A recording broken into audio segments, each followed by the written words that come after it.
Hello students, good morning to all of you.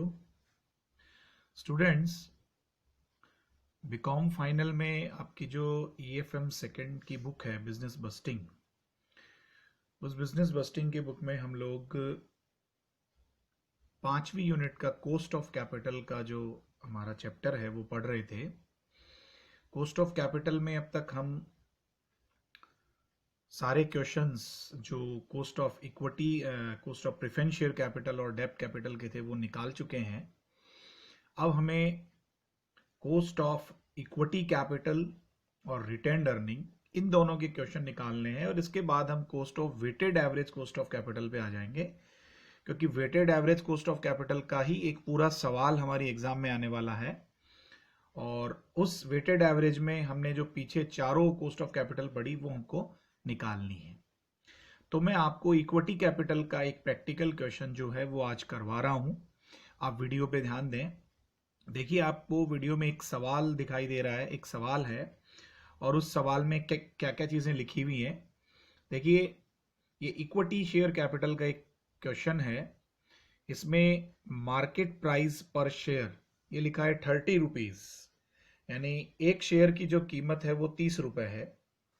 Dividend per share यानी एक share पे आप जो लाभांश दे रहे हैं वो 1.50 रुपीज है, यानी एक शेयर पे जो लाभांश है वो 1.5 रुपया है। एनुअल ग्रोथ रेट, जो वार्षिक वृद्धि की जो दर है, ग्रोथ रेट, वो 6% है। हमें निकालना क्या क्या है? एक तो निकालना है cost of equity capital, okay. उसके बाद हमें निकालना है, दूसरे पॉइंट में आपसे पूछ रहा है, if growth rate is 7% then MPS. MPS मतलब, मैंने इसको थोड़ा शॉर्टकट में लिख दिया, मार्केट प्राइस पर शेयर को ही हम लोग शॉर्टकट में एमपीएस बोल देंगे।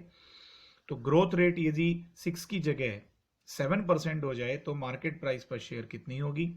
और तीसरे पॉइंट में आपसे पूछ रहा है मार्केट प्राइस पर शेयर निकालिए यदि if cost of equity capital is 9%, यानी जो कॉस्ट ऑफ इक्विटी कैपिटल की जो रेट है वो 9% हो, ग्रोथ रेट जो है वो 6% हो जाए और डिविडेंड पर शेयर, प्रति अंश लाभांश जो है वो 1.5 रुपया हो, 1.50 हो। देखिए स्टूडेंट, सबसे पहले तो मैं आपको कॉस्ट ऑफ इक्विटी कैपिटल में मैंने आपको दो बातें बताई थी, दोबारा बता रहा हूं। देखिए, कॉस्ट ऑफ इक्विटी कैपिटल को हम लोग शॉर्टकट में सीई ये कहेंगे, और इसमें आफ्टर टैक्स और बिफोर टैक्स का देखिए कोई लफड़ा है नहीं, यानी ये हर आफ्टर टैक्स ही होता है, पर हमें यहाँ पे लिखने की जरूरत नहीं है कि आफ्टर टैक्स निकाल रहे हो या बिफोर टैक्स निकाल रहे हो। एग्जाम में जो सवाल आएगा उसमें सीधा ये लिखा हुआ आएगा कि कॉस्ट ऑफ इक्विटी कैपिटल निकालिए, सीई निकालिए। तो सीई के जो फॉर्मूले हैं वो मैंने आपको ये बताए थे, डीपीएस मतलब dividend per share upon MPS market price per share into 100, या डीपीएस की जगह हम लिख सकते हैं ईपीएस अपॉन एमपीएस इनटू 100। ये डीपीएस तो डिविडेंड पर शेयर है और ईपीएस का मतलब अर्निंग पर शेयर होता है, ओके।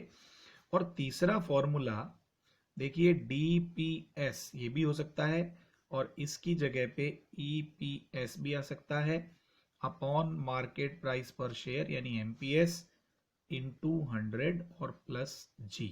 जी का मतलब है स्टूडेंट्स ग्रोथ रेट, ओके।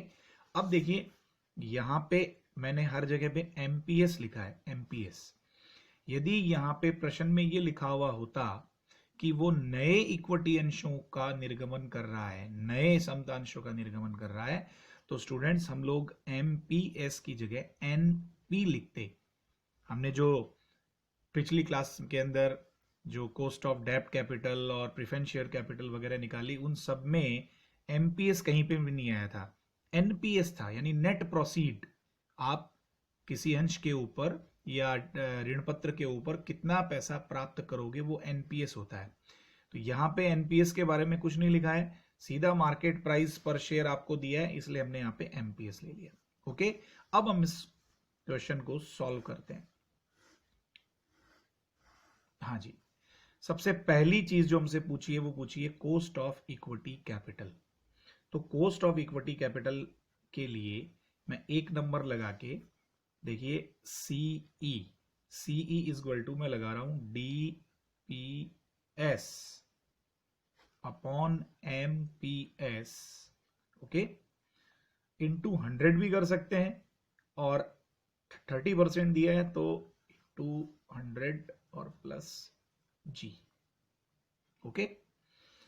अब आपको डिविडेंड पर शेयर सवाल में कितना दे रहा है? डिविडेंड पर शेयर आपको सवाल में दे रहा है, ये देखिए डिविडेंड पर शेयर 1.50, तो 1.50 अपॉन MPS यानी मार्केट प्राइस पर शेयर है 30, ओके, इंटू 100 प्लस जी जो है वो है ग्रोथ रेट, और ग्रोथ रेट आपको दे रहा है 6%, ओके। अब हम इसको सॉल्व करके देखते हैं। तो इसके सॉल्व में हमने किया, आप देखिए 1.50 अपॉन 30 इंटू 100, तो ये आपका 5 आ गया। इसको सॉल्व करने पर आपका 5% आ गया, और ये प्लस 6% है ही, तो 5 और 6 हो गए 11%। तो यहां पे सीई स्टूडेंट्स आपकी आ गई 11%, ओके। उसके बाद आप देखिए आपको पॉइंट नंबर सेकंड निकालना है। सेकंड नंबर पॉइंट में क्या दे रहा है कि जो ग्रोथ रेट है वो 6% की जगह 7% हो तो एमपीएस कितना होगा, ओके। अब हमारा जो फॉर्मूला है वो तो यही रहेगा, ओके। अब देखिए इसको सॉल्व कर लेते हैं हम। इसके ऊपर अपने को दे रहा है सीई, अपन ने फॉर्मूला लगाया DPS अपॉन MPS इंटू 100 और प्लस G, या आप 100 को हटा भी सकते हो, direct DPS upon MPS plus G भी कर सकते हो। अब आप देखिए सवाल में CE जो है अभी अभी हमने निकाला 11% है, तो 11% को मैं 0.11 भी लिख सकता हूं या 11% भी लिख सकता हूं, ओके। 11% लिख दिया मैंने। DPS dividend per share, dividend per share वही रहेगा 1.50। MPS हमको निकालना है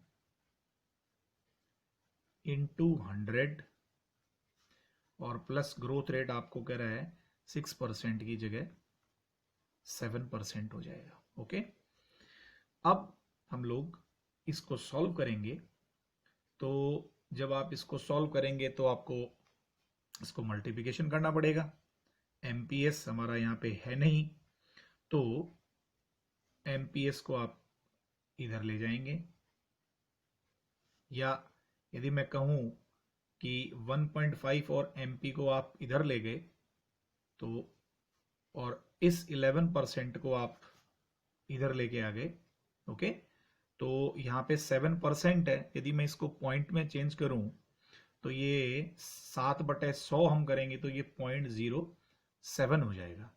तो अब हम इसको ऐसे सॉल्व कर लेते हैं, जैसे हमने इधर लिख दिया 1.50 अपॉन MPS, इसको हम लोग इधर ले आए, ओके, और इसको इधर ले जाते हैं, तो इनटू या इक्वल टू 11% है, तो हमने इसको ऐसे लिख दिया 0.11, ओके, और प्लस माइनस हो जाएगा माइनस 0.07 इक्वल टू आ गया 0.04।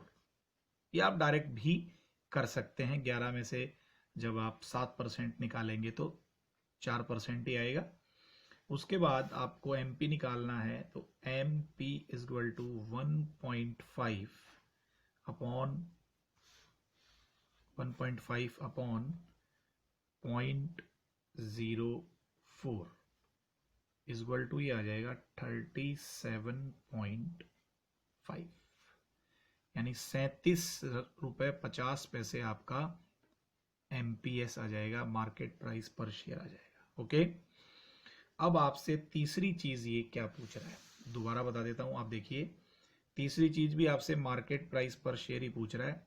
If cost of equity capital is 9%, आपको पहले से कह रहा है सीई 9% है और ग्रोथ रेट है वो 6% है and dividend per share is 1.50 rupees, ये आपको दे रहा है।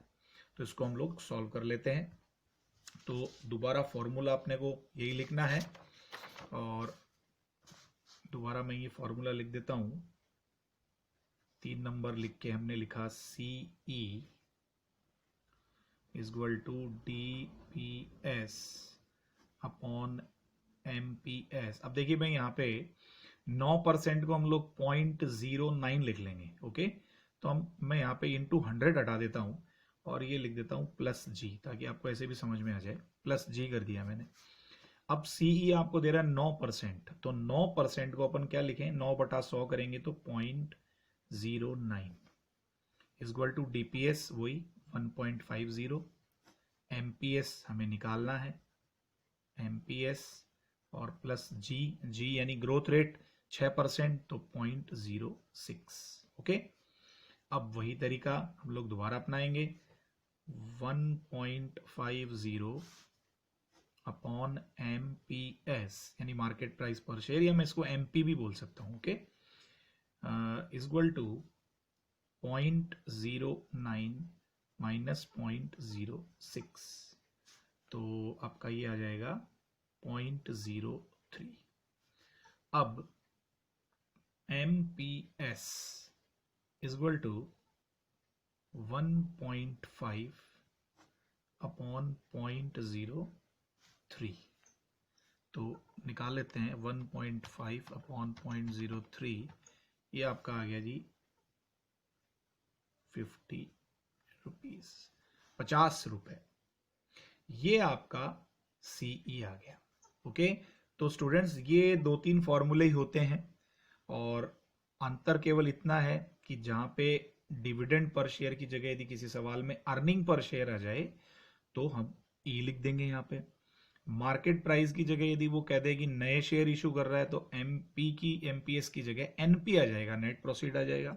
ग्रोथ रेट हमें देता है तो लिख देंगे और नहीं देता है तो हम लोग नहीं लिखेंगे। ओके, तो स्टूडेंट्स ये मैंने आपको एक सवाल जो बताया ये इक्विटी कैपिटल का सवाल हुआ। ओके, अब मैं आपको जो है रिटेन्ड अर्निंग का एक क्वेश्चन, 2 क्वेश्चन आपको रिटेन्ड अर्निंग के भी बताता हूं और रिटेन्ड अर्निंग के बाद हम weighted average cost of capital पे आ जाएंगे।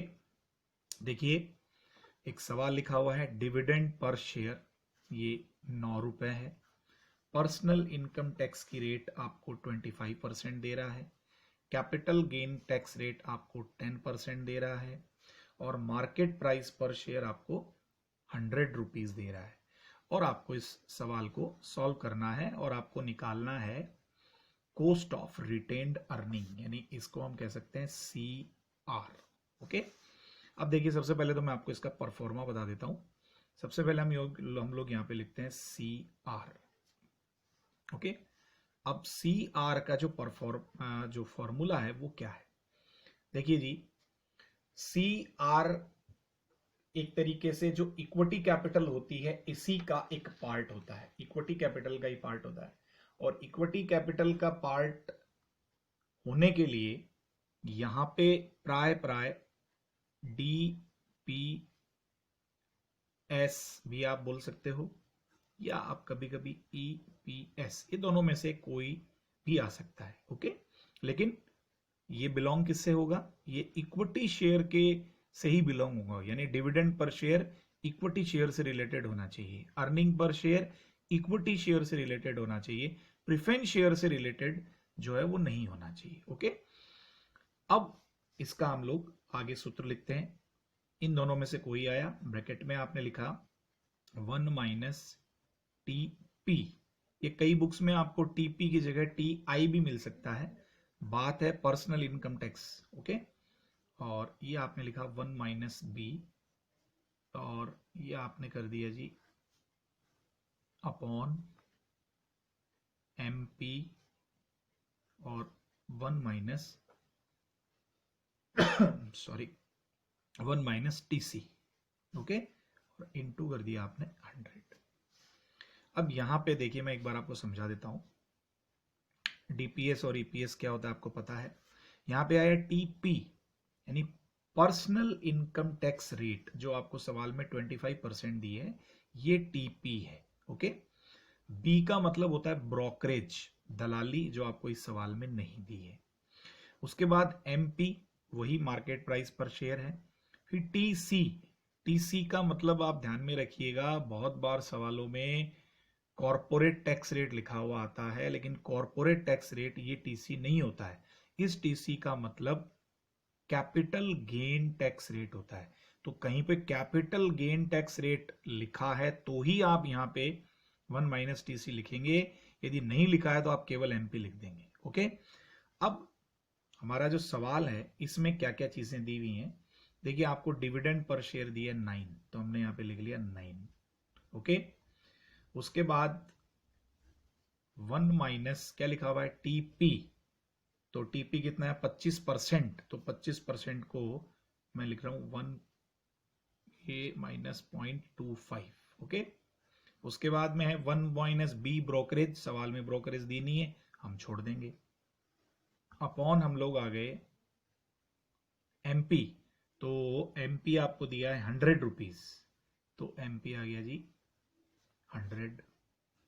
और कैपिटल गेन टैक्स रेट दे रहा है 10%, तो 1 माइनस 0.10 और फिर मल्टीप्लाई आपने कर दिया 100 से, ओके। अब देखिए इसको हम लोग सॉल्व कर लेते हैं। एक में से आपने 0.25 को माइनस किया तो कितने बचेंगे जी 0.75, ओके। और 0.75 को हम लोग मल्टीप्लाई करेंगे किससे 9 से, तो ये आएगा 6.75, ओके।